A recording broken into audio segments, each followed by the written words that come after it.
방송대학 TV. 그러면 가장 강박 및 관련 장애니까 가장 중요한 거는 바로 강박 장애이겠죠. 우리 강박 장애 살펴보도록 합시다.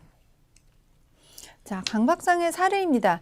자, A씨는 매일 아침 출근하는데 매번 너무 많은 시간을 이제 들이고 있어서 그게 상당히 이제 일상에서 불편하고 또 상당히 이제 마음이 힘들다고 합니다. 그래서 이제 내방을 하게 됐는데, 그러면 대체 얼마나 출근하는데 시간이 많이 들길래 그럽니까 해서 이제 저희가 면담을 해보니 이랬다고 합니다. 이분이 현관을 나서면, 그러니까 이분은 이제 확인 행동과 관련한 강박이 있는 겁니다.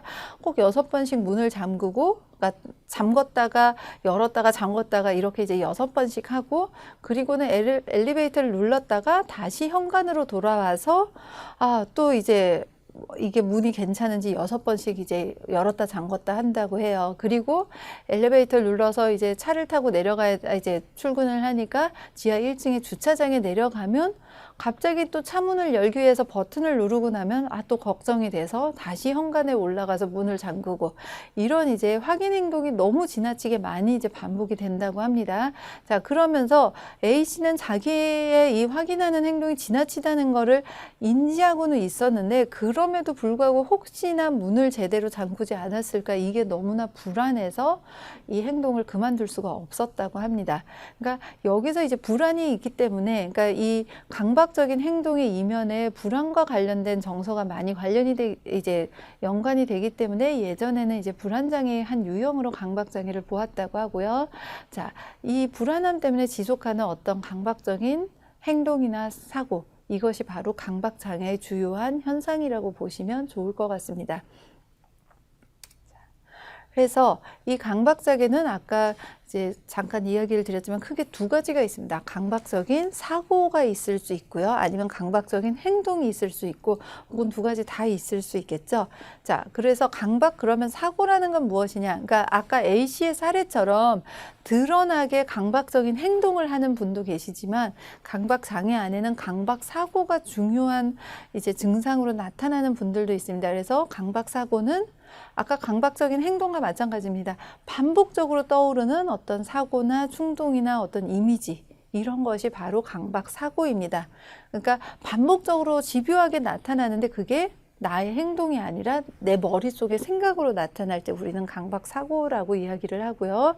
이 강박사고는 이건 내가 어떻게 할 수가 없고, 보통 내담자분들을 만나보면 내가 이제 생각하지 말아야지 하면 더 많이 생각하게 된대요. 그러니까 통제되지 않고 계속 머리에 떠오르니까 어떻습니까? 나는 사실은 이 생각을 안 하고 나의 일에 집중해야 되고 제발 이 생각에서 벗어나고 싶고 이런데 그게 되지 않아서 굉장히 고통스러운 상태다. 이렇게 이해하시면 됩니다.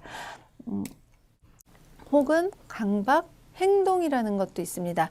자, 강박 사고라는 것은 끊임없이 통제되지 않은 채로 내 머릿속에 떠오르는 여러 가지 생각이나 이미지, 심상 같은 건데, 그거와 반대로 강박 행동이라는 거는 반복해서 일어나는 행동입니다. 그런데 그 이면에 무엇이냐, 이게 굉장히 중요합니다. 주로 그 행동을 하는 이유가 불안을 감소시키기 위해서라는 겁니다. 그래서 강박 행동이다 이러면 주로 반복적인 불안 감소 행동, 이렇게 이제 보통 이해를 하고요.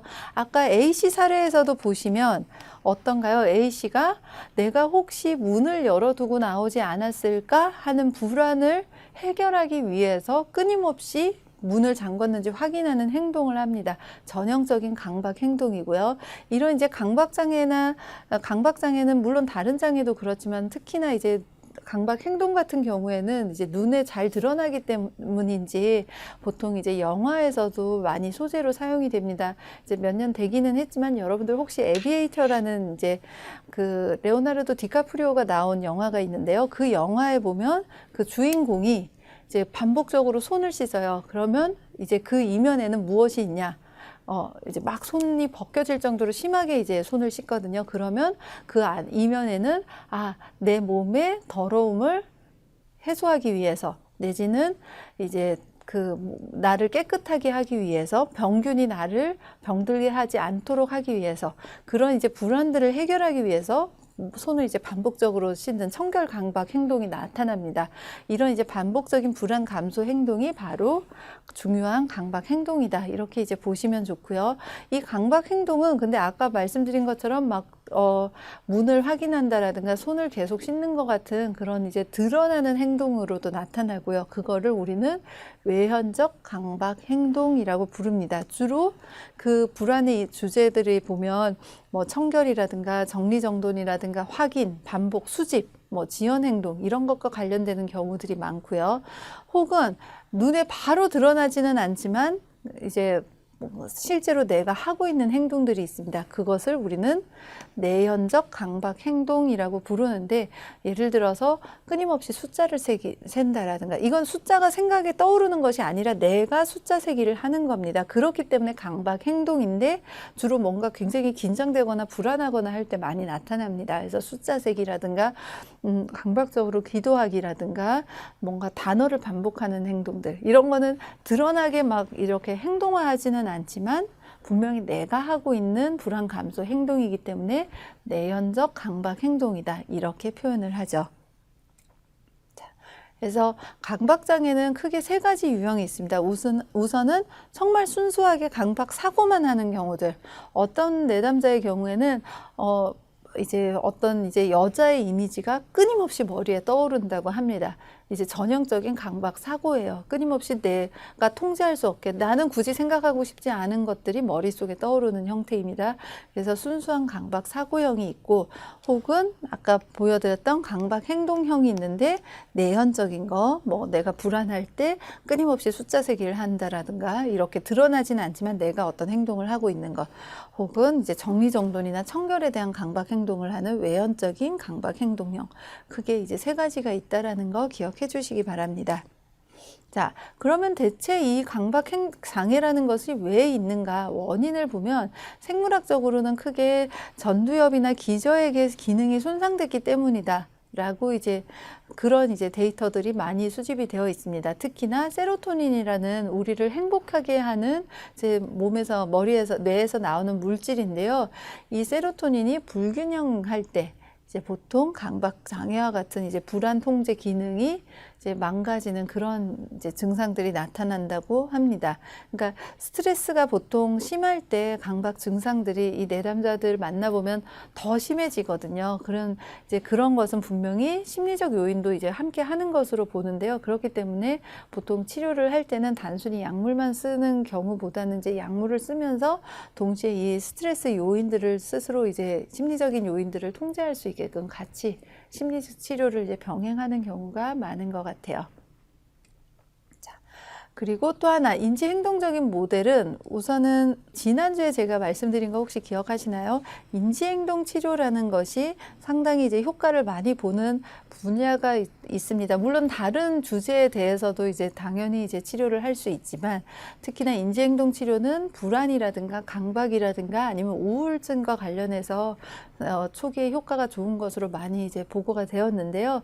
이 강박에도 그런 이제 강박의 효과가 있는데 왜 그런가라고 하면, 이 강박 장애를 나타내는 내담자들에게는 독특한 사고 패턴이 있다라는 것입니다. 예를 들어서 어떤 이제 자극이 있으면 자동적으로 이제 사고가 떠오르는데, 이 사고의 패턴, 그 내용들이 보면 상당히 과도하게 위험을 지각한다라든가, 뭐 모든 것을 내 책임으로 이제 생각한다라든가, 아니면 작은 일도 지나치게 중요하다고 의미를 과해석한다라든가, 내가 모든 걸 완벽하게 통제해야 된다든가, 이런 이제 욕구들이 큰 그런 이제 인지 패턴을 보이는데, 그 부분이 바로 나의 불안을 높이고 이 불안을 해결하기 위한 어떤 강박 행동들이 나오는 것이 아니냐, 이렇게 이제 해석하는 입장들이 많이 있고요. 그리고 이 입장에 따라서 그러면 이런 인지적인 특징들을 건강하게 합리적으로 바꿔주는 치료적인 접근을 하게 됩니다. 강박장애의 원인으로 이제 중요한 이제 특징이 이제 불안정감에 대한 것들. 그러니까 이제 주로 이 강박장애도 마찬가지로 불안장애도 그렇지만 청소년기에 많이 이제 나타나고요. 그리고 이제 강박장애는 조금 더 빠릅니다. 그래서 아동기에도 혹시 아이들을 가르치시는 분들 중에는 혹시 본 적도 있으실 겁니다. 어떤 아이가 뭐 굉장히 불안할 때 뭐 연필 같은 거를 꼭 줄 세워서 이제 놔두려고 하고 그러지 않으면 굉장히 불편감을 나타내고 이런 경우들이 있는데요. 이것처럼 이제 강박장애는 조금 이제 발병 시기가 특히나 좀 빠른 편이다. 이렇게 이제 보고 있습니다. 그러니까 그 증상이 나타나는 시기가. 그리고 강박적인 성격 특징이 좀 두드러진다. 그러니까 아까 말씀드린 인지적인 어떤 사고 내용이라든가 그리고 그 사고 내용을 수행하는 데서 개인의 어떤 성격적인 특징, 특수성이 좀 많이 관여가 되는 것으로 해석이 되고 있고요. 보통 이제 강박장애가 아이들에게 나타날 경우에, 그러니까 이 아이들이 틱장애 같은 것이 함께 오는 경우도 많이 있습니다. 사실 틱장애도 이제 스트레스가 많거나 불안하거나 할 때 이제 이 증상이 심해지는 경향이 있는데 강박장애랑 마찬가지로 이제 좀 통하는 면이 있다고 저희가 생각을 하고요. 자, 그러면 어떻게 할 것인가 하면 이 강박 행동, 주로 이제 강박 행동이나 사고 같은 것이 나타날 때 이것을 덜 나타나게끔 나의 행동을 좀 통제하는 이제 노력들이 필요하겠죠. 특히나 아이들의 경우는 상담을 정말 뭐 너의 내면과 무의식 이런 것을 탐색하는 상담을 하기가 쉽지 않습니다. 아동들 같은 경우 특히나 그런 경우에 이런 인지행동적인 측면에서 행동화 학습을 이제 새롭게 하는 그런 이제 노력들을 기울여서 이 증상들을 완화시키는 것이 상당히 효과적이라고 합니다. 자, 그래서 치료는 약물 치료도 쓰기도 합니다. 이제 그러니까 그 뭐 클로미프라민 같은 이제 약물이라든가 그 외에 이제 그 내담자의 불안을 좀 낮춰주고 내담자가 이제 편안해질 수 있는 이제 약물들을 함께 사용을 할 때 이 행동들이 좀 많이 이제 좋아진다 이런 보고들이 있고요. 그리고 인지적으로는 아까도 이제 여러 번 강조해 드렸지만 왜곡되고 비합리적인 어떤 내담자가 갖고 있는 사고들, 이 강박을 자꾸 불러일으키는 특히나 그 아래에 있는 어떤 불안과 관련된 나를 자꾸 불안하고 스트레스 받게끔 하는 사고 패턴이 있는지를 확인하고 그것을 좀 합리적으로 바꾸는데 많은 이제 노력을 기울이는 편입니다. 자, 또 하나 요거 꼭 기억하셔야 되는데요. 강박장애는 독특하게 노출 및 반응 방지법이라는 ERP라고 저희가 주로 부르는 이제 그 치료 방법이 있습니다.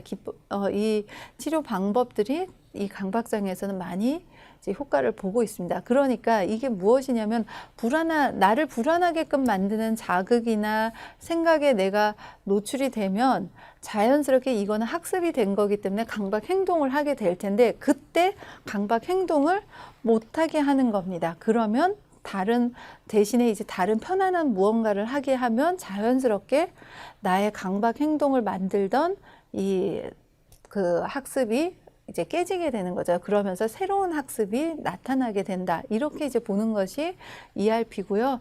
실제로 이 ERP가 강박장애에서 상당히 이제 많은 효과를 보고 있습니다.